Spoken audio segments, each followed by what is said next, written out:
One, I just really want to thank Governor Fallin for coming over to visit with a lot of these property owners, to hear from them, their stories, and meet with our first responders, and to thank them for the work that they've done. I know it means a lot to them, it means a lot to me.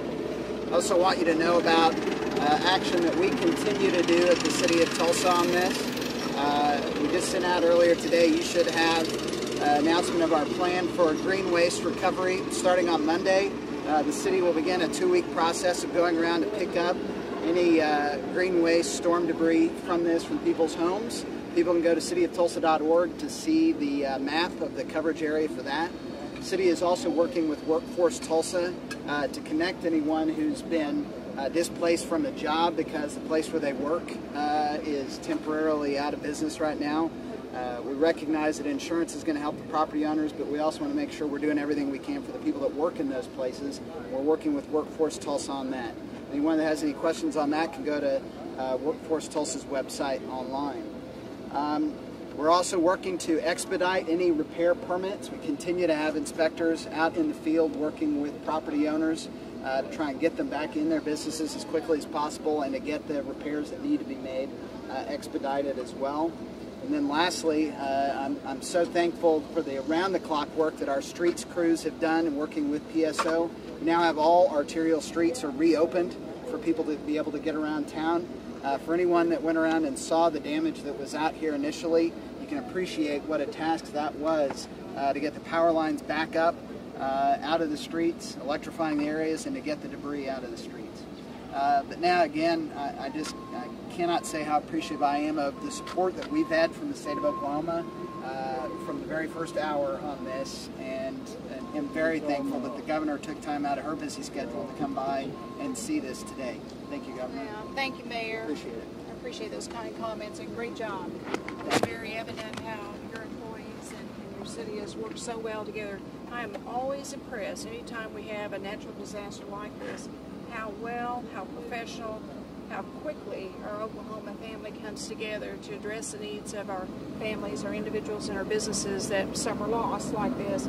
But we're also very grateful and thankful that we had no loss of life, because we sure could have had loss of life with the suddenness of the storm, the unexpected in the middle of the night storm that came up, where there was people who were happened to be in businesses and enjoying a night of dinner at a restaurant, or maybe in a business and place of work, like at this facility where a man got caught in the storm itself, or even cars that are on the highways, especially on that busy corridor on the streets. You know, there are so many opportunities to have a loss of life, but we didn't. We did have injuries, and we'll keep those who had injuries in our prayers and our thoughts as we continue through this. But I want to say how impressed I am with all that has been done with your first responders, the fire, the police, the Tulsa Emergency Management people, your city employees, the people who are cleaning up the debris, PSO, getting electricity back on, which is always critically important, and removing power lines that are down in the very streets and the neighborhoods, and the police securing the businesses, you know, making sure that people understand we don't tolerate looting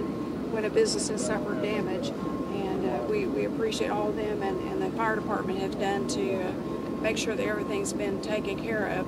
I am joined today by Albert Ashwood, who is our director of our Oklahoma Emergency Management Office, and he and I travel a lot together to see things like this, and as I've told a lot of people here in Tulsa today, Oklahoma is the best when it comes to emergency response. We've had a lot of experience, but we got great trained people who know what to do, and I saw that when I went into your Tulsa Command Center a few moments ago, and I saw all your commanders on their laptops and putting things up on the board about where a certain police, fire, emergency response person was needed, how to place them time-wise, schedule-wise, a permitting office where you are helping businesses get a permit to be able to go ahead and remove the debris and tear things down, so hopefully they can get back and get open quicker.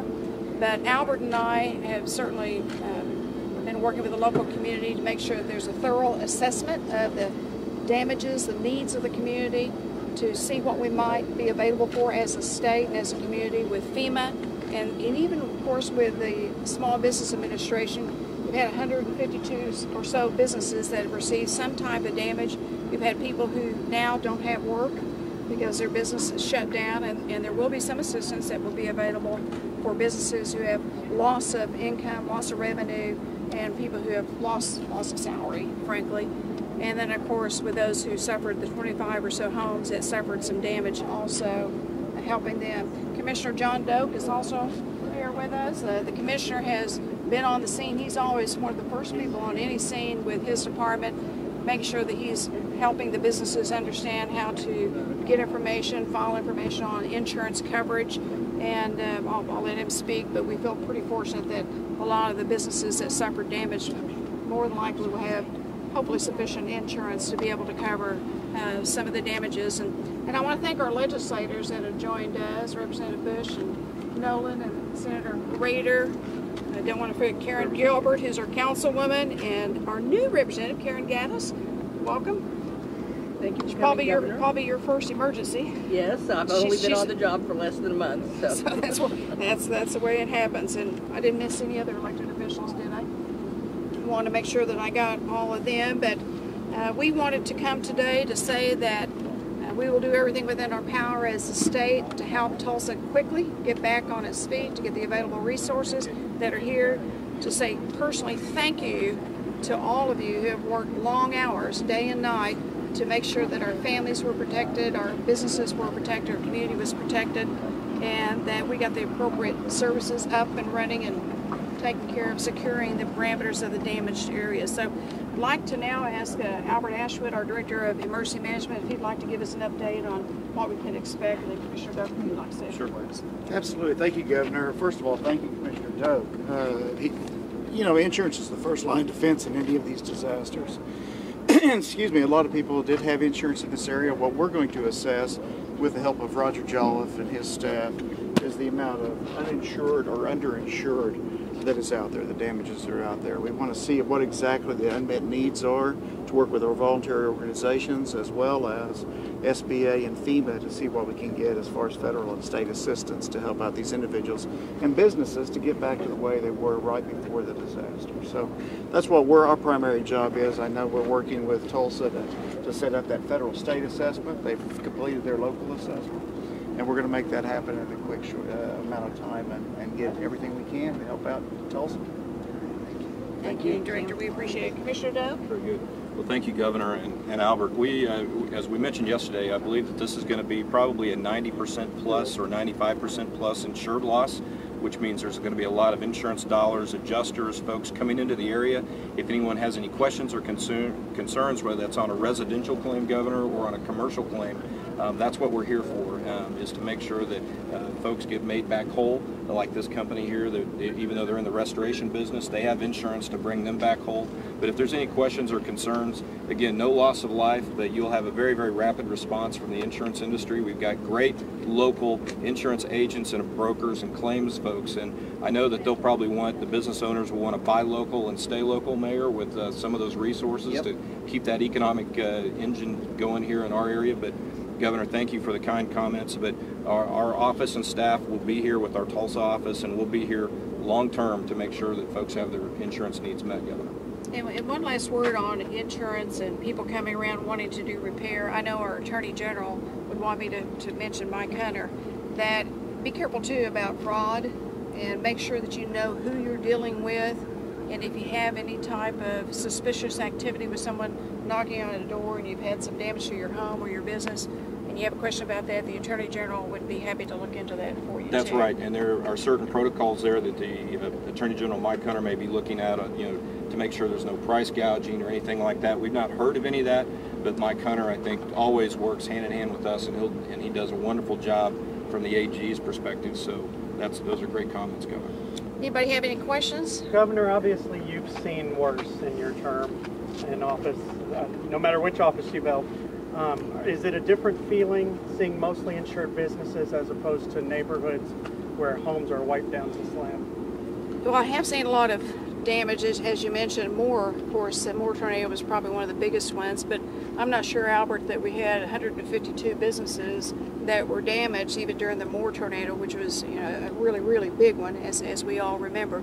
I am grateful, though, that it happened late at night, because a lot of the businesses were along that highway. You had a lot of major streets, 41st, and some of those streets are major corridors of intersections, and if there had been cars out, a lot of cars out during that time, you could have had some deaths or injuries. So we got lucky on this particular disaster. Disaster's never good, but I know that where it did hit, we should be able to get things up and going. I think the biggest thing, I was talking to the mayor about this a few moments ago, is you got a lot of businesses that won't be in business for a while. So you have a loss of revenue for those businesses, but there will be, we hope, some federal assistance on helping those businesses be able to get through this time period so they can get back up and operating. There will be some type of assistance, and we'll have to see from the federal government on people who lose their jobs because their business is just not operating at that time. Maybe not lose their jobs, but not have the income coming in, so we want to take care of them. And the mayor mentioned about the workforce office. It's already out there working very hard. But on the flip side of it, you're going to see a lot of construction, a lot of people coming in, a lot of workers coming in, probably a lot of people using hotel rooms and boosting the economy from the standpoint of rebuilding 152 different businesses and the 25 plus homes that received some damage. Is this one of the few skyscrapers you've seen in a tornado scene? I will say that is the first skyscraper I've ever seen in my 26 years of office and going through a lot of disasters that I've ever seen have damage, especially that high up, that extensive. And as I was talking to the owners and some of the residents of that building, they told me that, is it La Quinta Hotel next door? They found their tiles in the building and the Remington building next door. So if it blew to that velocity into that building, then you know that was a pretty strong storm. And then the building owners at Remington owners also tell me that the building was destroyed not just through the windows themselves, but throughout the building as it came through. Governor, there's been some concern that the sirens didn't go off, and National Weather Service has sort of explained some of that. But will there be any review of looking at early warning on storms, on looking at ways to maybe improve the system or try to make it better? Well, I think we should always look at ways to improve our systems, and this was kind of what I would call a freak incident that was totally unexpected. Even caught the National Weather Service off guard, but I certainly think we always look for ways to make improvements. And Albert, do you have anything else you want to add to that? I can promise you that every disaster and every event there's an after action that is done.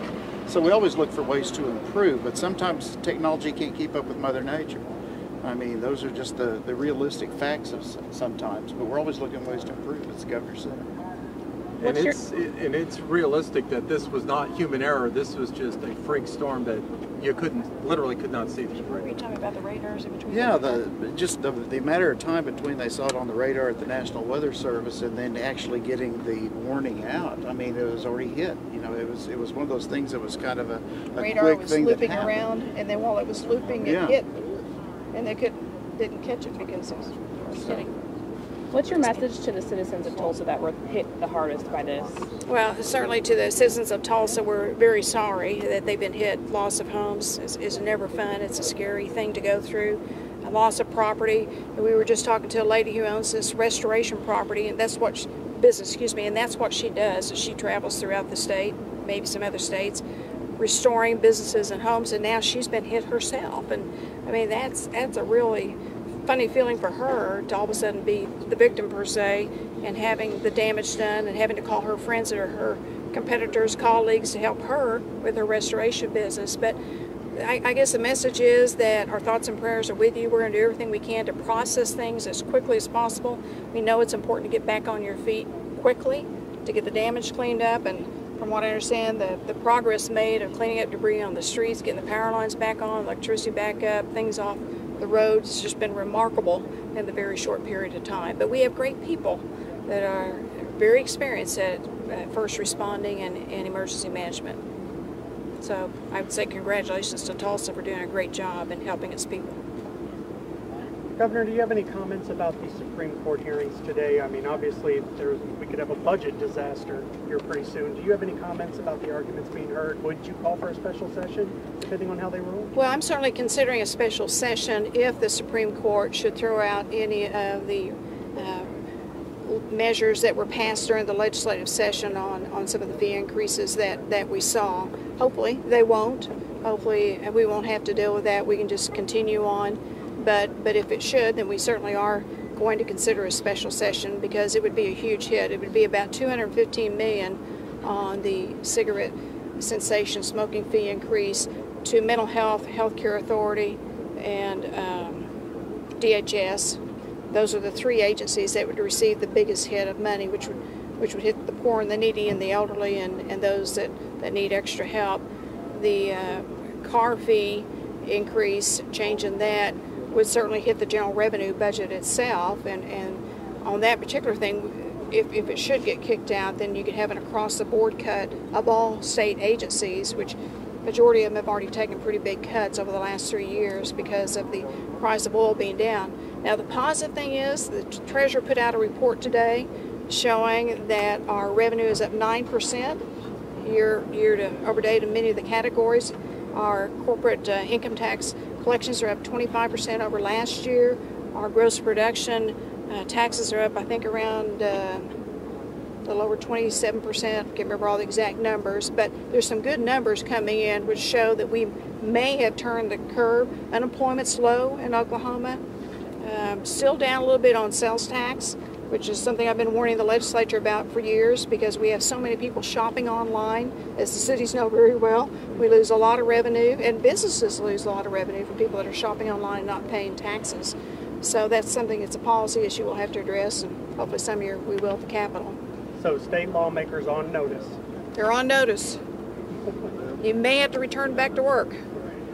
So there's some good news. They're starting the Turnpike expansion, the Driving Forward project on the Turner today. You signed off on, what, 2015? Yes. So It's part of my big Turnpike expansion program, easing congestion, which is very important for business and for the traveling public, and even for tourists that are coming through. And as Tulsa knows, a lot of the corridors have been congested. We fixed a lot of your bridges. We appreciate it. You're welcome.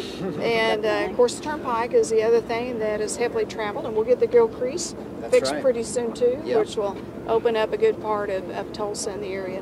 Why was it important for you to come see this for yourself?